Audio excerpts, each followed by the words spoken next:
सच्चाई सच छुपने नहीं देंगे। हो सकता है टीवी चैनलों पर लगातार आप शाइस्ता, अतीक और अशरफ देख देख कर थक गए होंगे, लेकिन टीवी चैनलों की खबर पर बहुत ज़्यादा भरोसा करने की ज़रूरत नहीं है। खबर जो सबसे बड़ी इस वक्त है वो ये है कि दिल्ली के जंतर मंतर पर जो वो तमाम महिला पहलवान, जी हाँ, वो तमाम रेसलर जो धरने पर बैठे हैं और भारतीय जनता पार्टी के सांसद बृजभूषण शरण सिंह जो कुश्ती संघ के अध्यक्ष हैं, उन पर जो आरोप लगे हैं, गंभीर आरोप, यौन शोषण के आरोप, उस आरोप को लेकर एफआईआर दर्ज कराने की मांग को लेकर जो वो तमाम लड़कियां बैठी हुई हैं, वो सबसे बड़ा मुद्दा बना हुआ है। आदाब, मैं हूं हाफिज गुलाम सरवर और आप देख रहे हैं देश की सच्चाई। लगातार चौथा दिन आज है जब वो तमाम लड़कियां और उनके समर्थन में दूसरे पहलवान, वो तमाम रेसलर और एथलीट वहां मौजूद हैं दिल्ली के जंतर मंतर पर। जी हां, और लगातार उनको जन समर्थन देने के लिए मुल्क के कोने कोने से लोग आ रहे हैं। लेकिन आज का दिन लगातार बिहारियों के नाम रहा। बिहार के कई नेता लगातार समर्थन देने जंतर मंतर पहुंचते रहे और बयान भी देते रहे।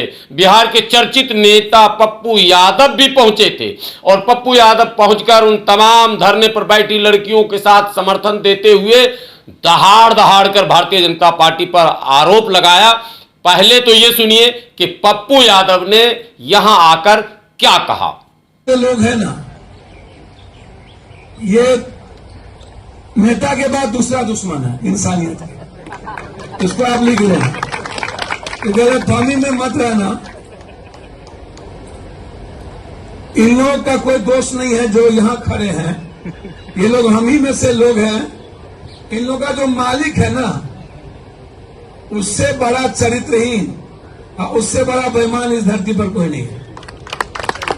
इस बात का ख्याल रखें। इसीलिए मेरा बहुत क्लियर है कि आप जितना रो लो, हम तो डेली बलात्कार की घटना में जाते हैं, 10-20 बलात्कार डेली जाते हैं और लगभग बलात्कार दलित और वंचित वर्गों का होता है, कमजोर तबके का होता है। उसमें कोई नेता का बेटा बेटी या पदाधिकारी का या बड़े पैसे वालों का बेटा बेटी का बलात्कार लगभग नहीं, शून्य के बराबर है। 0.01 पॉइंट भी नहीं होगा। तो दिल्ली 67% बलात्कार की घटना देखिए। नेता लोग money will must first and just और after money sex will must first and just. नेता के पास 4 चीज है इस देश में: पैसा, सेक्स, हिंदू मियां और जाति धर्म मजहब। इस 4 चीज के अलावा नेताओं के पास कोई विचारधारा नहीं है। जी हां, आपने बिल्कुल ठीक सुना और पप्पू यादव ने इन तमाम मुद्दों को पूरी तरह से गंभीरता के साथ उठाते हुए केंद्र सरकार से अविलंब इस पर कार्रवाई करने की मांग की। वहीं एक और सोशल मीडिया पर चर्चित चेहरे आप लोग खूब सुनते होंगे, धनेश्वर महतो। जी हां, सोशल मीडिया पर मोदी सरकार की नींद उड़ाने वाले एक नेता बिहार के हैं। हालांकि वो सांसद, विधायक, पूर्व सांसद कुछ भी नहीं है, लेकिन सोशल मीडिया पर मोदी सरकार के खिलाफ बोलने में शायद बिहार के नंबर 1 चेहरों में है धनेश्वर महतो। पूरे दलबल के साथ ये भी पहुंच गए जंतर मंतर और लगातार इन्होंने भी मोदी सरकार के खिलाफ मोर्चा खोलना शुरू कर दिया। जब धनेश्वर महतो से बात की हमने तो क्या कहा धनेश्वर महतो ने, उसे भी आप सुने। अगर प्रधानमंत्री के शब्द इससे पूर्व में जो सरकार थी मनमोहन सिंह की, उनके विषय में यदि अच्छे शब्द निकले हो तो मैं भी उनके विषय में अच्छे शब्द बोलूंगा। तो मतलब बदला ले रहे हैं आप? भैया, जो दूसरों का सम्मान नहीं करना जानता वो खुद भी सम्मान नहीं पाता है। अच्छा, आज आप जंतर मंतर आ गए हैं बिहार से चलकर महिला पहलवानों के समर्थन में। क्या लगता है ये जो आरोप है ये बिल्कुल सही है? 100% सब है, 100% सर। कार्रवाई होनी चाहिए इसमें। भैया, कार्रवाई नहीं होगी तो 2024 में मोदी जी नहीं रहेंगे। अभी आप लोग आए हैं, क्या जब तक कार्रवाई नहीं होगी तब तक दिल्ली है या फिर चले जाएंगे? कालीन धरना है। और ये जब तक विश्वभूषण के ऊपर कार्रवाई नहीं होगी तब तक ये धरना खत्म नहीं होने वाला। आपने अपने समर्थकों को भी बुलाया दिल्ली या अकेले अभी आए हैं? अभी तो मैं अकेला हूँ, जरूरत पड़ेगी तो पूरे बिहार में धरना प्रदर्शन होगा इनके समर्थन में। क्या लग रहा मुद्दा बहुत गंभीर है ये? भाई साहब, गंभीर इतना है कि इस सरकार को शर्म से इस्तीफा दे देना चाहिए। सरकार को 1 मिनट में सत्ता में रहने का राइट नहीं है। यदि देश के पहलवान, देश का गौरव बढ़ाने वाले व्यक्ति यदि आरोप लगा रहे हैं और बेशर्मी की तरह सरकार सत्ता में बैठी हुई है तो चुल्लू भर पानी है, कहीं तो डूब के मर जाए। इतने गंभीर आरोप लगने के बाद भी बेशर्म की तरह सत्ता में बैठे हुए हैं। अच्छा, आप इतना ज्यादा तल्ख बोलते हैं, कभी आपको कोई धमकी उमकी भी आई क्या? शायद हिंदुस्तान में मेरे से ज्यादा धमकी किसी को नहीं मिली होगी। तो उन धमकी देने वालों से कैसे, किस अंदाज में निपटते हैं आप? बात जिस अंदाज में मुझे धमकी मिलता है उनको भी वैसा ही जवाब मिलता है। इन फ्यूचर बिहार में आप किस तरह की राजनीति देखना चाहते हैं? भाई, बिहार की राजनीति में अभी बहुत सारी बातें हैं, उसको छोड़ो, इस मुद्दे पे बात करो। अभी केवल इसी पर आप बात करना चाहते हैं? बिहार के मुद्दे पर फिलहाल बात अभी करना नहीं बिहार का चाहते? मुद्दा, अभी चुनाव बहुत देर है, उस टाइम में सोचेंगे किस मुद्दे पे बात करेंगे। बिहार में एक घटना है आनंद मोहन वाला, जिस पर कुछ चर्चाएं वो लोग कर रहे हैं। शर्मनाक घटना है, वो शर्मनाक घटना है और ऐसी घटना का मैं घोर निंदा करता हूँ। यदि नीतीश जी ने और तेजस्वी ने राजनीति के तहत इस छुड़ाने का काम किया तो मैं इसकी घोर निंदा करता हूं। नहीं करना चाहिए ऐसा। हर अपराधी की सजा उसका जेल है और जेल में उसको रहना चाहिए। उत्तर प्रदेश के मुख्यमंत्री कह रहे हैं कि हमारे यहाँ कोई गुंडागर्दी नहीं है, नो दंगा नो कर्फ्यू। सबसे बड़ा गुंडा खुद ही बैठ गया हो और खुद ही सबको ठुकवा रहा हो। एक मुख्यमंत्री का काम है कि मट्टी में मिला देंगे, वो मुख्यमंत्री की भाषा नहीं हो सकती। तो यदि जो वो कह रहा है कि हम मट्टी में मिला देंगे तो वो सबसे बड़े गुंडे की भाषा है। ठोक देंगे और ठुकवा दिया ना। एक अपराधी को समाप्त करने के लिए 3 नए अपराधी उसने जन्म दिए हैं। बार बार ब्रिजभूषण शरण सिंह का नाम आ रहा है, इससे पहले भी लोग धरने पर बैठी थी। भैया, मैंने कहा ना कि ऐसे नेता को बीच चौराहे पे खड़ा करके गोली मार देनी चाहिए।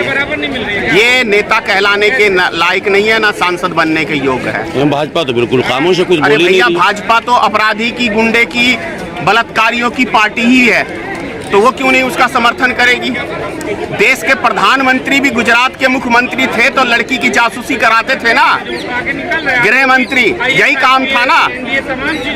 अपनी घरवाली रखी नहीं, लेकिन सब में तो पीछे आप आरोप तो लगाते हैं, लेकिन अरे भैया, मैंने आरोप नहीं लगाया। दुनिया भर के न्यूज चैनलों ने उस टाइम में दिखाया, अखबारों ने दिखाया, लेकिन सब में मेरे आरोप नहीं है। लेकिन सब में क्लीन चिट मिलता चला जा रहा है। अरे भाई, आप सत्ता आज प्राप्त कर लो तो आप 100 मर्डर करिए रहोगे तो सारे मुकदमे अपने आप हट जाएंगे। क्या लगता है इस पर भी एक बहस हो कि सत्ता में आने के बाद कैसे मुकदमे हट रहे हैं? सत्ता में जब सत्ता जाएगी मोदी जी की, तो वो देश में नजर नहीं आएंगे। करार वो अपने मुंह से कहा है, मेरा क्या है, मेरा तो एक थैला है, थैला उठा के चल दूंगा, सारा धन विदेश में शिफ्ट कर लिया है। पीएम केयर फंड का कोई हिसाब नहीं है ना, तो वो सारा मोदी जी ने सेटअप कर लिया विदेश में। लोग कहते हैं इनके पास तो बच्चे ही नहीं, तो ये क्यों करें पैसे का? आप देखने गए हो बच्चे हैं कि नहीं है? कौन देखने गया? आप देखने जाते हो वो अंदर क्या करता है? कोई फर्क नहीं पड़ा। सुन लिया आपने, ये थे धनेश्वर महतो, पप्पू यादव, धनेश्वर महतो। ये तो 2 नेताओं की बात मैंने सुनाई। मैं कल फिर और कुछ नेता हैं उनके बयान भी सुनाऊंगा, लेकिन इस मुद्दे को समझना है।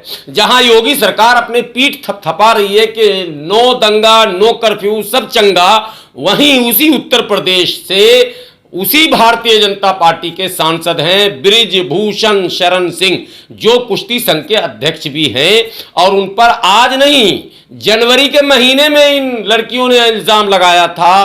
तब केंद्रीय खेल मंत्री अनुराग ठाकुर ने हस्तक्षेप करते हुए एक कमेटी का गठन किया था और ये आश्वासन दिया था कि कमेटी की रिपोर्ट जो आएगी उस पर अमल किया जाएगा। लेकिन 3-4 महीने बीतने के बाद जब कमेटी की कोई रिपोर्ट सार्वजनिक नहीं की गई, यानी कि आम लोगों की बात तो दूर, उन महिलाओं को भी जब नहीं बताया गया, तो मजबूर होकर थक हार कर ये लड़कियां फिर धरने पर बैठ गईं और अब समर्थन का दौर शुरू हुआ। सबसे पहले सतपाल मलिक आए, फिर किसान नेता आए, संजय सिंह आए, कई आम आदमी पार्टी के नेता आए, कांग्रेस के लीडर आए, भूपेंद्र सिंह हुड्डा आए और इस तरह से कल जयंत चौधरी भी पहुंचे और तमाम लोगों के आने का सिलसिला शुरू हो गया। और अब बिहार, बंगाल, उड़ीसा, छत्तीसगढ़, कई राज्यों से लोग धीरे धीरे सामाजिक संगठन और राजनेता और चर्चित चेहरे दिल्ली कूच कर रहे हैं।